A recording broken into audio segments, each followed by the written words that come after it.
Good morning, everyone. I'm the Reverend William Levwood. My pronouns are he and him. I'm the minister here at the Unitarian Universalist Church, Accotink Unitarian Universalist Church. As we begin our service, if you're in person, I encourage you to silence your phones. If you're at home, close the other windows on your computer. Take a deep breath as we center ourselves for worship.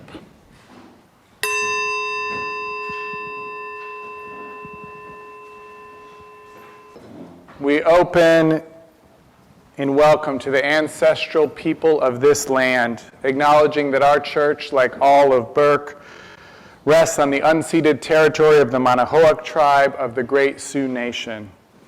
We seek healing and the realization of justice with the people of this land who live on and their descendants, the present-day members of the Monacan Indian Nation, the Patawomeck Indian Tribe of Virginia, and the Piscataway Indian Nation.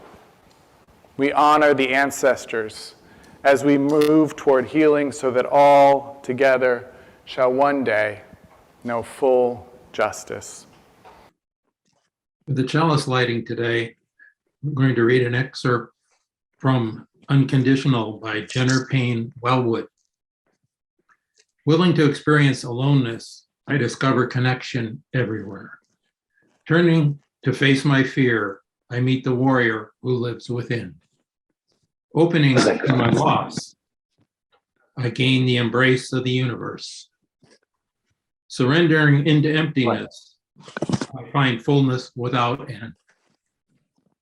Each condition I flee from pursues me. Each condition I welcome transforms me and becomes self-transformed into its radiant, jewel-like essence. Welcome to Accotink Unitarian Universalist Church. I am Jim Gerard. My pronouns are he, him, and I am happy to be your worship associate today. This congregation is a welcoming and inclusive community that seeks to create a more just and compassionate world. I hope you have a name tag or have put your name in the Zoom name tag. If you need help with that, let us know in the chat. If you are new to Accotink and would like to talk more about this church, please be sure to reach out to me, our minister, Reverend William Levwood, or one of today's greeters. Whether you're a longtime member or a newcomer or something in between, we encourage you to stay for our social hour online or in person immediately after this service.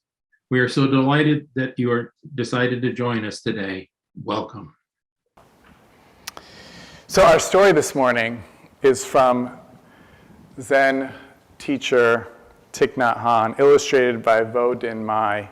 It's called The Hermit in the Well. Begins like this. When I was a child, I lived in North Vietnam. One day, our school teacher told the class that we were going on a trip to the top of a nearby mountain. He said that at the top of the mountain, there lived a hermit, a person who lived alone and sat quietly day and night to become peaceful, like the Buddha. I had never seen a hermit before, so I was very excited.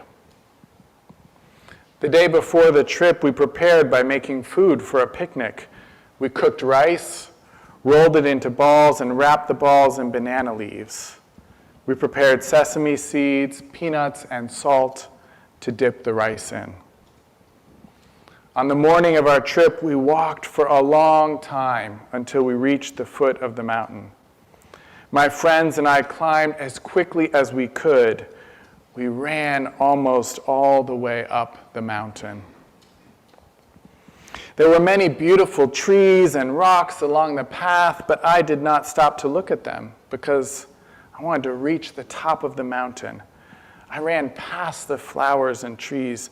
I rushed past the bright blue sky. When my friends and I finally reached the top, we were very tired. We had drunk all of our water on the way and did not have a single drop left. We looked around for the hermit. We looked and looked, Then we saw his hut made of bamboo and straw. Inside, we discovered a small cot and an altar made of bamboo, but no hermit. Where was he? Maybe he had heard us coming up the mountain and was hiding somewhere away from the noise. It was time to have lunch, but I wasn't hungry. I was too tired. I was too disappointed. Maybe if I wandered into the forest, I could find the hermit. I left my friends and started climbing further up the mountain. I was thirsty. As I walked deeper into the forest, I heard the sound of dripping water. It was like the sound of music being played softly. I started to walk in the direction of that lovely sound. Soon I found a natural well, big rocks of many colors surrounded by a pool, water so clear I could see all the way to the bottom. I knelt down, scooped some water in my palms, and began to drink. The water tasted wonderfully sweet. You can't imagine my happiness. It was so delicious. I felt completely satisfied. I did not need or want anything at all. Even the desire to meet the hermit was gone. And then suddenly I realized I may have met the hermit after all. Maybe the hermit had transformed into the well. Maybe the hermit cared about me. This made me happy. I lay down on the ground next to the well and looked up at the sky. I saw the branch of a tree against the bright blue sky. I felt very relaxed and soon fell into a deep sleep. I have no idea how long I slept. When I awoke, I didn't know where I was for a moment. And then I saw the branch of the tree against the sky and the wonderful well, and I remembered everything. By this time, it was growing dark, and it was time to go back to join my classmates. So I said goodbye to the well and began to walk back down. As soon as I walked out of the forest, a sentence formed in my heart. It was like a poem with only one line. I have tasted the best water in the world. My friends were glad to see me. They asked where I had been, but I had no desire to talk. I wanted to keep my story to myself for a moment. I sat down on the ground and ate my lunch quietly. The rice and the sesame seeds tasted so good. I felt calm, happy, and peaceful. It was many years ago that I climbed that mountain. And now I'm an old man. But the image of the well and the sound of dripping water are still alive inside of me. And you too may have met your hermit. Maybe it was a rock or a tree, a star or a beautiful sunset. The hermit is the Buddha inside of you. This is a reading entitled Wage Peace by Judith Hill. Wage peace with your breath. Breathe in firemen and rubble. Breathe out whole buildings and flocks of red-winged blackbirds. Breathe in terrorists and breathe out sleeping children and freshly mowed fields. Breathe in confusion and breathe out maple trees. Breathe in the fallen and breathe out lifelong friendships intact. Wage peace with your listening. Hearing sirens, pray aloud. Remember your tools, flower seeds, clothespins, clean rivers. Make soup. Play music. Memorize the words for thank you in 3 languages. Learn to knit and make a hat. Think of chaos as dancing raspberries. Imagine grief as the outbreath of beauty or gesture of a fish. Swim for the other side. Wage peace. Never has the world seemed so fresh and precious. Have a cup of tea and rejoice. Act as if armistice has already arrived. Celebrate today. Our theme this morning and for the next 4 Sundays is mindfulness, which has grown in popularity over the past few decades. And during that same time, there's been ample research to support its health benefits. Beginning in 1979 with the founding of the Mindfulness-Based Stress Reduction Program at the University of Massachusetts Medical Center, John Kabat-Zinn pioneered this study of the benefits of mindfulness. His early research and the research of others in the years past have shown how engaging in mindfulness practices can reduce stress, anxiety, depression, substance abuse, and pain. The Mindfulness-Based Stress Reduction Workbook defines mindfulness as being fully aware of whatever is happening in the present moment, without filters or the lens of judgment. It also explains that while mindfulness as a practice is historically rooted in Buddhist meditative disciplines, it's also a universal practice anyone can benefit from.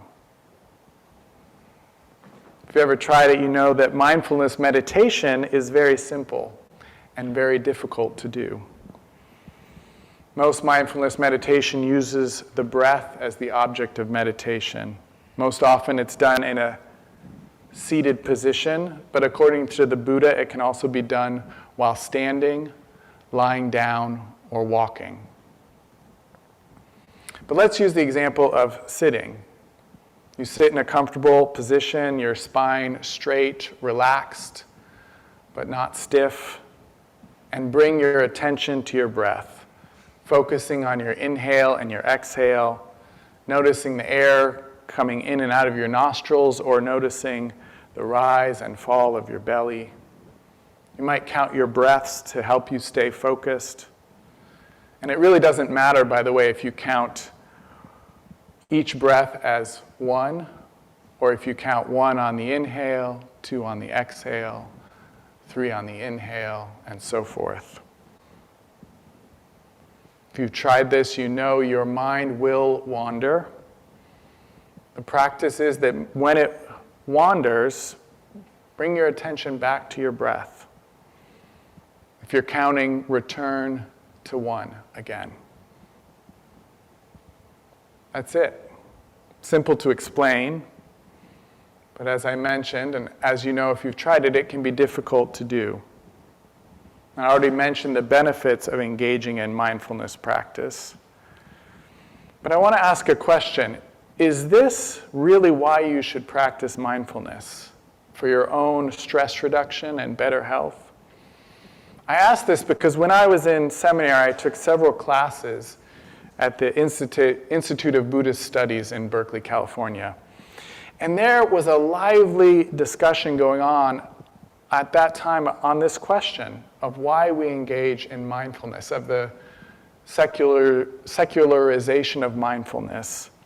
And I remember in particular a Buddhist student who was visiting from Japan, and how shocked and dismayed he was by the idea that a person would meditate just to improve one's own health and well-being. I remember him saying, with surprise and no small amount of exasperation in his voice, "But we meditate to become a Buddha."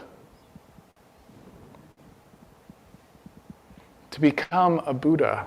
Now, what does that mean? To become a Buddha, or at least a bodhisattva, which is one who aspires to live for the benefit of all beings. From a Buddhist standpoint, that's why you practice mindfulness, for the benefit of all beings. I remember many years ago, actually around this same time when I was living in Berkeley, California, I found this small guide to walking meditation from Thich Nhat Hanh in the library and read it for the first time. It was a transformative experience. It begins with basic instructions for walking meditation. It says things like, take short steps in complete relaxation, go slowly with a smile on your lips, with your heart open to an experience of peace.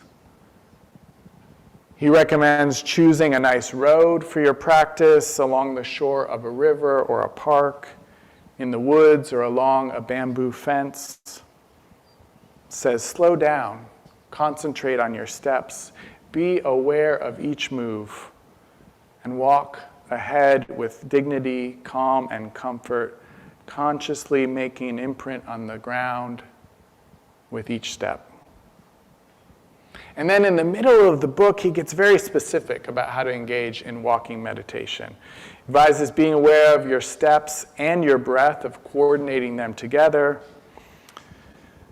So perhaps you naturally take 2 steps with each inhalation and 3 steps with each exhalation. So you focus on counting that. 1, 2 as you inhale, 1, 2, 3 steps as you exhale.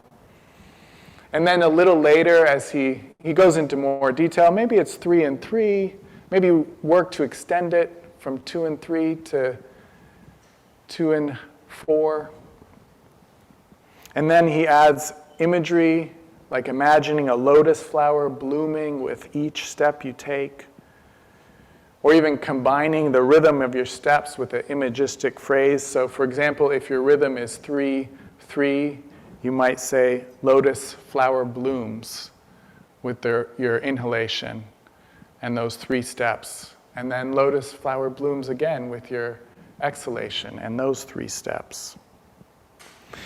So I don't know if I'm conveying really what happened to me when I was reading this book, but getting into all those details, it kind of lulled me into a peaceful state. As I was reading, I was actually focusing on those mechanics that he was talking about, imagining counting each step in time with my breath. And in this peaceful trance, something else began to emerge, almost without my noticing it. He began to drop in the reason for engaging in walking meditation. Slowly, subtly, he began to add in the awareness of suffering. The suffering of animals that you might see while you're doing your walking meditation. The awareness of nuclear proliferation, the costs of war. Mindfulness is about being present to all of life, the joy and the sorrow, the suffering and the love. Not just the bright flowers and the blue sky and the fluffy clouds, but Thich Nhat Hanh says also the swamp and the muddy waters of greed, hatred, and ignorance, which along with the Buddha inside of us also are part of our nature. Truth, he writes, is also suffering and the hurt we human beings inflict on each other, the bombs, the hunger, the pursuit of wealth and power. Buddhism is clear from its first noble truth that life includes suffering. And Thich Nhat Hanh suggests that we practice peacefulness and freedom from our worries so we can be present to the deeper suffering in our lives and in our world, so that we can open our hearts from that place of peacefulness to this deeper suffering, generating compassion in our hearts, bringing forth love in our hearts and in our actions.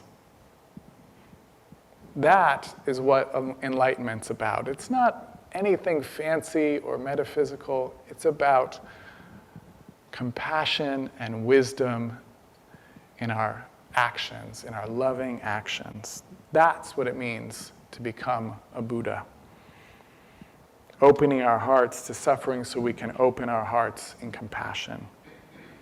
Thich Nhat Hanh writes, "Walk as the Buddha would. Place your foot on the surface of the earth the way an emperor would place his seal on a royal decree." And then he reminds us that a royal decree can bring happiness or misery to people. It can shower grace on them or it can ruin their lives. He says our steps can do the same. If our steps are peaceful, the world will have peace. And if you can take one peaceful step, just one, then you can take two. You can take 108 peaceful steps. He continues explaining that getting ahead in the world isn't the most important thing to focus on in our lives. He points out that many people have been successful, materially successful, successful in their careers, without experiencing peace of mind, joy, and happiness. He writes that in order to have peace and joy, you must succeed in having peace within each of your steps, in each moment. He tells us your steps are the most important thing. He says the most important thing in life is to find this treasure and then to share it with other people and with all beings. He says, you will suffer, but your pain will not come from your own worries and fears.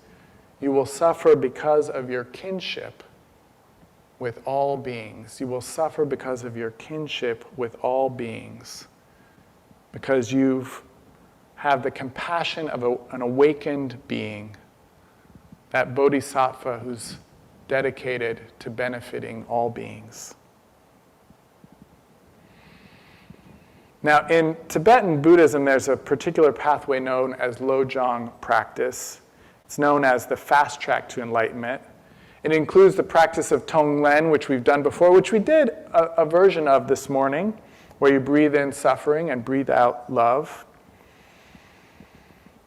It's all about moving towards pain and away from pleasure, rather than our natural inclination to move towards pleasure and away from pain, and using pain and difficulties in our life as the fuel for awakening and opening our minds and hearts. And I used to think this was unique. It's called the fast track in Tibetan Buddhism to enlightenment and awakening. So I thought, oh, this is a part of Buddhism that's different than all other kinds of Buddhism. But I've noticed, and you may have noticed as I was explaining that walking meditation book and my experience reading it, that Buddhism instructs us to embrace our suffering and the suffering of others, and to transform that suffering for the sake of others. Not just the fast track Lojong teachings, but all the teachings of Buddhism. So we use mindfulness to get ourselves into that place of calm and peace so that we can open ourselves to this suffering, observing whatever arises with non-judgmental, present moment awareness. For our own benefit, it's great. It's fine that it lowers our stress and anxiety, that it has benefits for our own health and well-being, but it's also for the sake of others. To become a Buddha, as my classmate said, which means to live for the benefit of all beings. Just a little bit more about suffering as I come to a close. In another book, No Mud, No Lotus, Thich Nhat Hanh says this about suffering and happiness. He writes, some say that suffering is only an illusion, or that to live wisely you have to transcend both suffering and joy. He writes, I say the opposite. I say the way to suffer well and be happy is to stay in touch with what is actually going on. And in doing so, gain liberating insights into the true nature of suffering. And then elaborating, he explains, if we focus exclusively on pursuing happiness, we may regard suffering as something to be ignored or resisted. We might think of it as something that's getting in the way of happiness. We might even think we must be doing something wrong because we still have suffering. But the art of happiness, he tells us, is also and at the same time the art of knowing how to suffer well. If we know how to use our suffering, he writes, we can transform it and suffer much less. Not suffer not at all, suffer much less. Holding our suffering, he writes, looking deeply into it and transforming it into compassion, that's where we find a way to happiness. With mindfulness, the feelings that have been painful and difficult can transform into something beautiful, the wondrous healing balm of understanding and compassion. When we breathe in peace. When we breathe in peace. And then when we breathe in pain and suffering, and breathe out love. Breathe out love. Amen, amen, amen, and blessed be. Well, I now invite you to join us now in our community blessing with these words of David Bombal. This church is dedicated to the proposition that behind all our differences and beneath all our diversity, there is a unity that makes us one and binds us forever together in spite of time, death, and the space between the stars. We pause now in silent witness to that unity. If you're in the sanctuary, you might have noticed that our chalice was already extinguished. I wonder if I blew it out when I blew out the lighting thing. I